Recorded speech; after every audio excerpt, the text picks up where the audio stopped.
Welcome to Watch Symposium. I'm Austin, and this is a custom video for Mario. All right, is Mario a watch guy with great taste that's made a few bad decisions, or is he a guy with bad taste that's, well, like a broken clock, was right a couple of times in his watch buying decisions? Well, looking at his five-piece collection, three of which are suspect, I fear it's the latter. But let's get into it.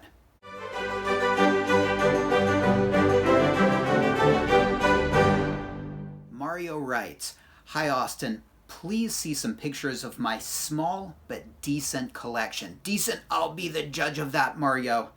"I would love to hear your humble opinion. Also, on my first picture, you can see a Panzera Aquamarine Australian handmade with a Miyota movement. It is an amazing, elegant 45mm piece that only cost $300. I am a rookie level watch enthusiast, and of course, I have the Rolex fever.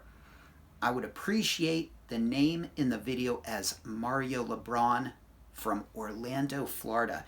Thank you so much. Best regards, Mario." All right, well, let's start out talking about the pieces that I have issues with and work our way up to the good pieces. And first in line would be the very watch he mentioned, that 45mm Panzera. All right, this is a $300 to $400 watch, and yeah, handmade? I don't think so. I think it's probably hand put together, probably parts ordered from China, sent to Australia, where the guy puts the Miyota movement in the case and the hands on it, and that's probably about as handmade as it gets. And Panzera, okay, not Pantera, not Panerai, kind of a mixture, Panzera. And I don't think the naming is by accident. I think it's supposed to sound kind of, well, maybe a little bit like Pantera, Panzera, and certainly is supposed to sound like Panerai. And looking at the case, it's pretty much a Panerai copy. And what can I say about this watch? This is, well, it's what we would call a shitter. And if this was your first watch, all right, you know, you're forgiven. Everybody needs to start somewhere. I started off with an Orient Blue Mako that had characteristics of a Submariner that I liked. And if you like Panerai, then this could make sense as a first watch. Now, if this is a recent purchase, then it defies reason why you would do that instead of going for a real Panerai. Of course, cost, but if you like that style, I would get rid of this watch if it's a recent purchase and go for the real thing, a real Panerai. If this is your first watch or a beater, all right, no harm done, but big watch, 45mm, not my style. Can I say anything nice about it? I guess the blue is kind of all right, but this sounds and seems like a Panerai sort of homage piece. All right, so that's the bottom of the barrel. We're working our way up. Next in line is the Bell & Ross, and this is a huge watch. Look at it compared to this Rolex right here. Now that's a pretty big 40mm Rolex, and it dwarfs, this Bell & Ross dwarfs that Rolex watch. So size, shape, color, brand, it doesn't do it for me in any way. Let me tell you a little bit about Bell & Ross. Started in 1992 between two guys, and it was a university project, all right? And, well, 1992 they started it, and they originally had the watches made through Zen, all right? And it's a French company, but they have their watches made in Switzerland.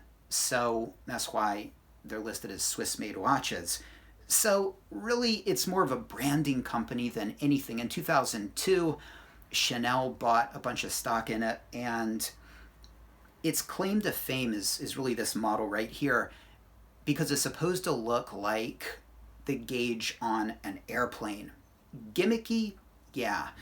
Now, there's really, what can we say about it? This is another shitter. And when you look at the price, it's pretty expensive. Again, it's either an ETA or a Solita movement. And look, there are two ways to approach this watch, whether it brought anything to horology, and questionable. I mean, there's a few things that they've done, like the first jump hour hand on a watch with a power reserve.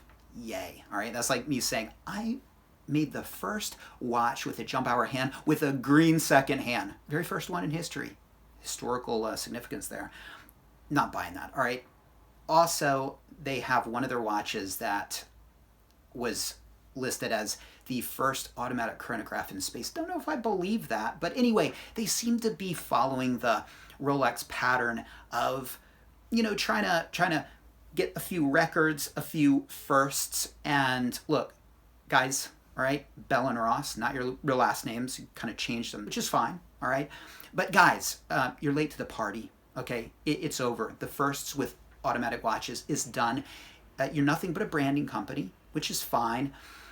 But because you order your watches from Switzerland and aren't even really a real watch company, you shouldn't be pricing your watches at over $3,000, which is probably what this watch costs. So terrible buying decision there, Mario. And let's step back and just say, how does it look? Because this can be okay if you just really like the style of the watch. And I can't really fault you for having your opinion there. But again, stepping back and just looking at the watch in and of itself and not really talking about the branding or the history or anything like that, it still doesn't really fare well in my opinion. It's too big, it's bulky, I think it's ugly, I don't like the shape of it, it looks plasticky, and it doesn't fit well with your beautiful steel stunners. So, not a fan, and I can't really find anything good to say about it other than it gives you a chronograph in your collection. All right, so hope the third piece is better a little bit. It's an Omega, all right, and this is a good quality steel dive watch. So you got a dive watch in the collection, a real dive watch, but it's a 007 model. And look, I can see getting a 007 model if you just really like the design. I think I like the Spectre model on the James Bond strap with the lollipop second hand and the poor man's GMT bezel. But, again, I'm not a big fan of getting watches that, have tie-ins with characters or movies. I'm a little too old for that. And if you're 20, by the way, Mario, then all right, not bad. All right, this is probably the right watch for you. If you're 30, you probably know better. If you're over 40, come on, man, right? Now, again, if you like this style, and there's a really good-looking 007 Omega on, I think it's on a mesh strap. But anyway, it's what you're looking at. I think that's beautiful. But this watch, to me, it's not really that good looking of a watch, and you could get the same thing in a non-007 format, and that's what you probably should have done. Is this going to become collectible in the future? Hardly. It's just going to become a little bit more awkward as you get older. Again, 007, he's interesting, great character.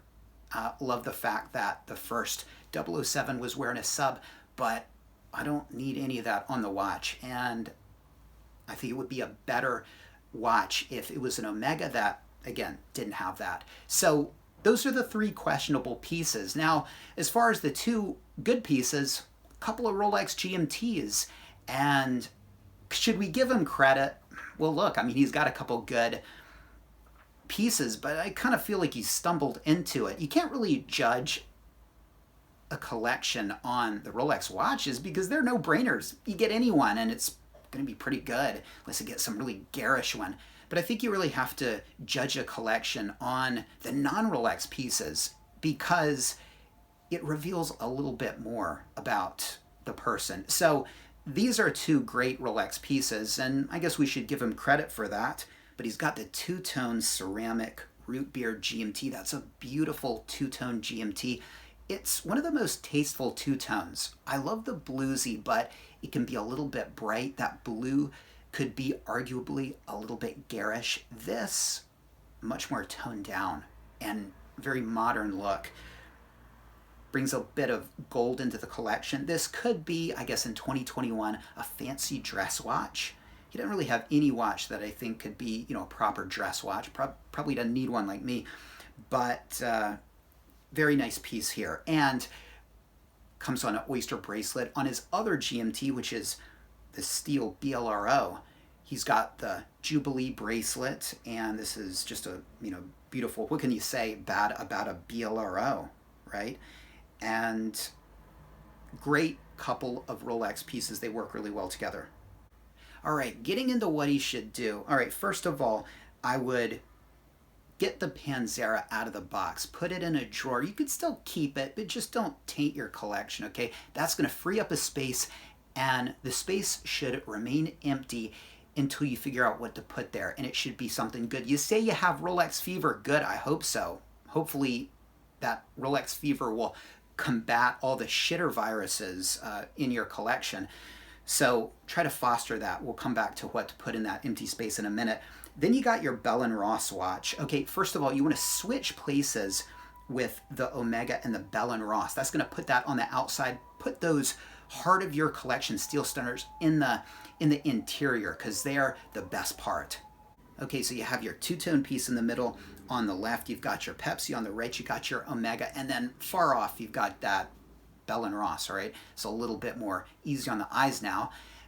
Now that we've isolated it as much as we can, we got to think about whether we want to keep it. And I would get rid of it. You're probably going to lose money, but unless you really like the watch, then I think you should get rid of it and go for another chronograph, Speedmaster, all right?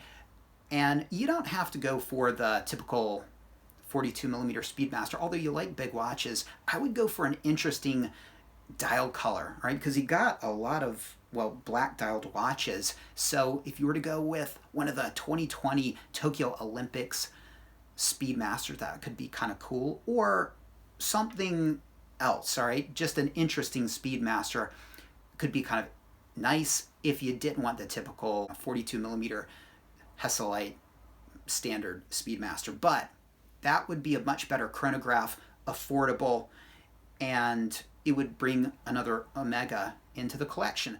All right, so the Bell & Ross is gone. You've got a Speedmaster now. You've got the right Omega. I mean, when it comes to Omega, you probably want the Speedmaster. So now perhaps you can get rid of that 007 watch. And if you want another Omega dive watch, I think that would be okay. Just don't get a limited edition 007 version, all right? You could also go with something else to fill that dive watch role, all right? Now, assuming you've gotten rid of it and you've got your two Rolexes and a Speedmaster, you've got two empty spaces, and you could fill one with a Submariner. You could go pre-ceramic Submariner, all right? That would be nice. That'd be a great dive watch. You got Rolex fever, right? Okay, or you could try to get a ceramic sub. That's one space. You could also, in that space, if you wanted to, go with something like a Datejust. But here's the thing. Your Rolex watches are so heavy-hitting that I think many Rolex choices are going to be kind of underwhelming. Datejust, three-handers, Air King, Explorer 1, Oyster Perpetual, those are all sort of come-downs compared to what you already have. You need something with punch, okay? So, you like big watches, I would say either a James Cameron or an SD for your dive watch, all right? And then what in that last space that was occupied by the Panzera? Well, I was thinking about it. You need more dial colors, right? And you got rid of the Panzera, so why don't you add another blue dialed watch? And what about a Yachtmaster? Okay, it would give you an oyster bracelet in steel, polished middle links, beautiful blue dial. You could go with the slate dial. It's a pretty punchy piece. It's got the rotating bezel in platinum. It would bring a bit of platinum into your collection. Be careful with that bezel if you ever have to have it replaced. It's 4,000 USD. And of course, to get the old one back would be something like 1,600, because of the 40% thing. Anyway, that's not a bezel you want to mess with, all right? $4,000 to have it replaced. Anyway, but it's a beautiful watch, and it would be punchy, dressy, give you the blue dial. It's a little bit more interesting than a sub, okay? Because I think a sub is a little too boring. Your watches, the Pepsi and the root beer, are tough acts to follow, and I don't think a no-date sub or just a regular sub could do it. That's why I said James Cameron, maybe with a gradient dial, or Sea Dweller. They're big and punchy. And then the punchiness of the Yacht Master with that beautiful blue dial, or Slate, and the brushed and polished parts, and the platinum bezel. That, in my opinion, would be a much better collection, just about perfect for Rolexes to satisfy your Rolex fever, and the chronograph being an Omega. It's going to take some saving, because making that happen is not going to be cheap. So get to work, make it happen. Let us know how it turns out. That would be a serious upgrade, at least in my opinion. But maybe I'm wrong. Viewer, let Mario know what you think about the Panzera, about the Bell & Ross, all those things. Am I making a mistake? Is it perfect as is? I don't think so, but let me know what you think. Let him know what he should do. Thanks for watching. Take care, and I'll see you next time.